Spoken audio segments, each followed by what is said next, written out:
सावन कहले बाबा गाजा के नसता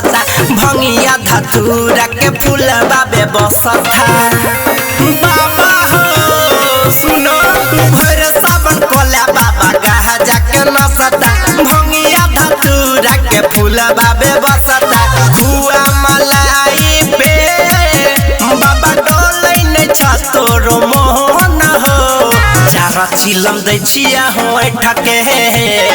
मारा बाबा दम धुका धुका के हो बाबा चारा चिलम दै छिया हो ठके मारा बाबा दम धुका धुका के म्यूजिक बाय रोशन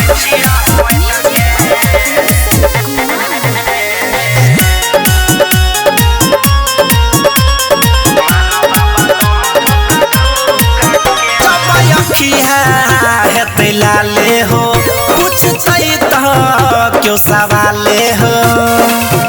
बाबा सुनो पार्वती मैया के मनाई लेबे कोनो बहाना बनाई लेबे जियो हम तोरे चेला हो बाबा भगावन हमारा डहट के चारा चिलम दै छिया हो ठके मारा बाबा दम धुका धुका के हो बाबा चारा चिलम दै छिया हो बैठके मारा बाबा दम धुका धुका के म्यूजिक बाय रोशन